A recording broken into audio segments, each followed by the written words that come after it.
আমি ধুনীয়াকৈ সহজকৈ ABC শিকিব পাৰোঁ। ঠিক আছে, মনত ৰাখিবা, মই কেনেকৈ কৈ দিওঁ এনেকৈ অলপ চেষ্টা কৰিবা। A for আচলতে ইজ ফৰ দিব লাগে, ইমান ঠাই নাই, মই সহজকৈ দিছোঁ তোমালোকক। A for apple, APPLE apple. শব্দটো তোমালোকে উচ্চাৰণ কৰিব নোৱাৰিলে লগে লগে ছবিটো লৈ চাবা, A for আপেল, এইটো হৈছে আপেল। তেতিয়াহ'লে ছবিটো দেখাৰ লগে লগে তোমালোকে নিশ্চয় মনত পৰিব এইটো apple. A for apple. B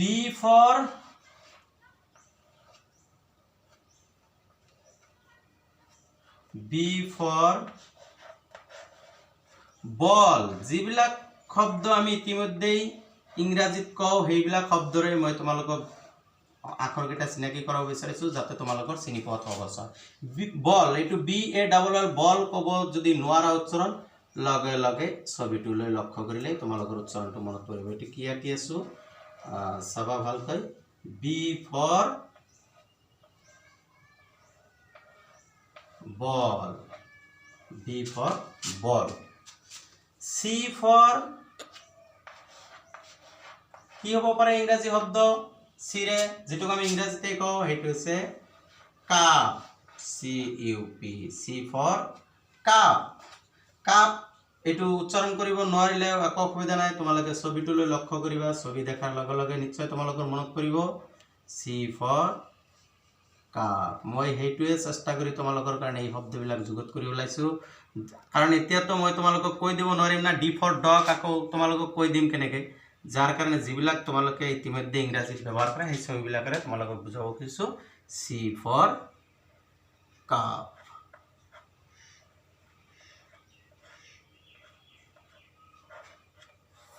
C for cup. এবাৰ আহিছোঁ D for ডগ দিব খোজা নাই, যিটো তোমালোকে সদায় ইংৰাজীতে কোৱা সেইটো দিব বিচাৰিছোঁ। D for duster, D for duster. মই এটা এটা কৰি দিব বিচাৰিছোঁ শব্দবিলাক, এই আখৰবিলাক, যাতে তোমালোকৰ চিনি পোৱাত সহজ হয়।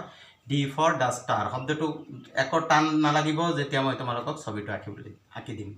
ডাষ্টাৰ ডাঙৰ দেখি ভয় নাখাবা, সহজকৈ ধুনীয়াকৈ মই ছবিটো আঁকি দিয়াৰ যত্ন কৰিছোঁ, নিশ্চয় তোমালোকৰ সহজ হৈ পৰিব চোৱা। D for duster.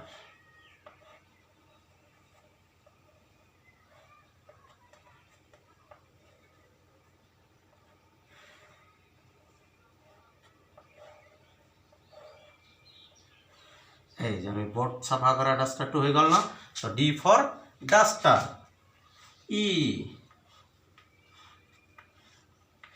E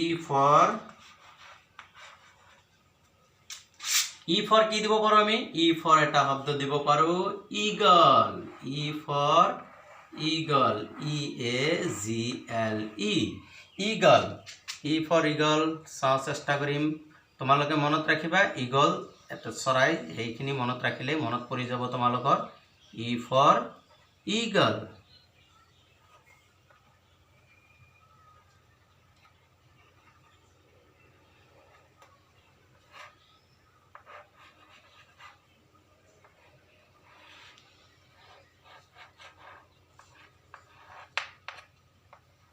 E for eagle বুজিব পৰা হৈছে নিশ্চয়। E for এটা চৰাই হৈছে, যিটো চৰাইক আমি ঈগল বুলি ক'ম, সেইটোহে লিখিছোঁ। ঈগল চৰাইৰ ঠোঁটটো বেঁকা, এনেকৈ দেখিলে মনত পৰিব E for eagle. F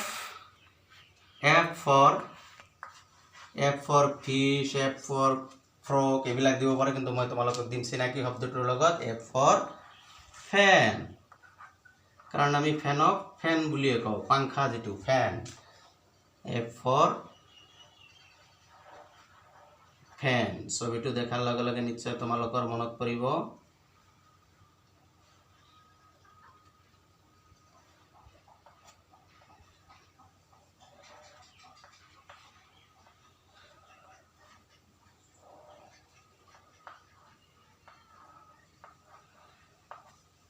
F for ফেন। বুজা গৈছে নিশ্চয় ছবিটো F for fan F N fan এটা কেইটা হল 1 2 A B C D E F ছয়টা হৈছে আৰু মাত্ৰ 4টা দিম আজিৰ কাৰণে 10টাই দিব বিচাৰিছো তোমালোকক এফ ফৰ ফেন হৈ গৈছে এবাৰ এফৰ পিছত কি G E F G G four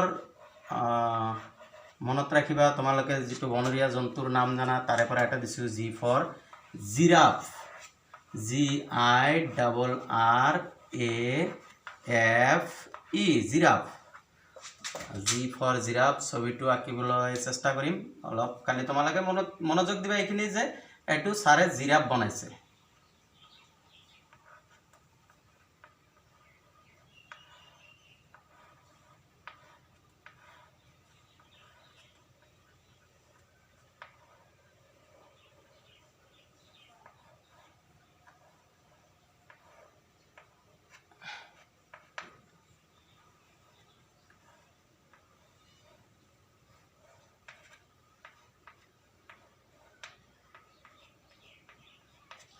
G for giraffe জিৰাফৰ ডিঙি দীঘল এই সব দীঘল giraffe G for giraffe H for hand H for আৰু বহুত কিবা কিবি আছে কিন্তু মই হেবিলাক দিব নখুজো যেটো তোমালোকে সদায় ব্যৱহাৰ কৰি থাকা H for hat H for hat H A T hat তোমালোকে যে মুৰত দিয়া নহয় hat টুপি এইটো আমাৰ ইংৰাজীত কোৱা হয় hat H for hat H for hat ঠিক আছে H for hat এটা হল 8টা I H এর পিছত I for ice cream I for import I for iron এইবিলাক দিব খোজা নাই মই তোমালোকে যেটো সদায় ব্যৱহাৰ কৰা I for ice cream I C E C R E A M ice cream সহজ ছবিটো সহজ আছে বঢ়িয়াকে আঁকা যাব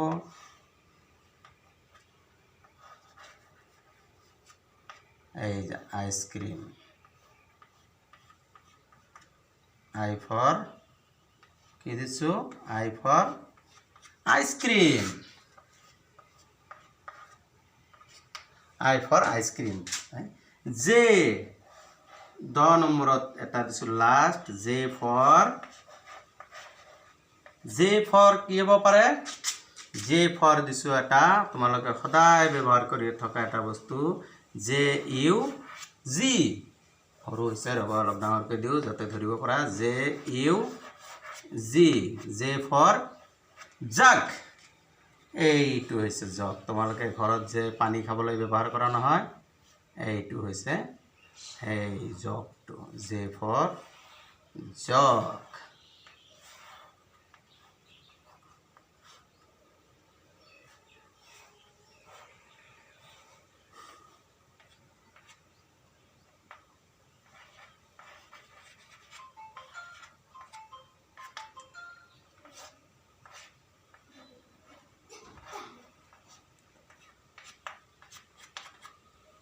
ঠিক আছে J for jog ছাত্ৰ ছাত্ৰীসকল ঘৰত বহিব লগা হৈছে প্ৰকৃতি আমাক বাধ্য কৰাইছে ঘৰত বহি থাকিবৰ কাৰণে কিন্তু হেই বুলি ঘৰত বহি থাকি আমি সময় নষ্ট নকৰাকৈ অলপ ঘৰতে মা দেউতাৰ কামৰ লগত সহযোগ কৰাৰ উপৰিও আমি নিজৰ দায়িত্বখিনি অলপ পালন কৰিব লাগিব পঢ়া-শুনাখিনি অলপ সঠিক মতে লৈ যোৱাৰ চেষ্টা কৰিবা যিখিনি পাৰা জোৰ জুলুম নাই তোমালোকৰ যিখিনি পাৰা সহজতে সেইখিনি কৰাৰ চেষ্টা কৰিবা ঠিক আছে কাইলৈ আকৌ লগ পাম এই 10টাৰ পিছত A B C D E F G H I J এই 10টাৰ পিছত কাইলৈ আকৌ লগ পাম জেৰ পিছৰখিনি দিবলৈ তোমালোকক নিশ্চয় চেষ্টা কৰিম ঠিক আছে এইখিনি ক্লিয়াৰ কৰিবা ওকে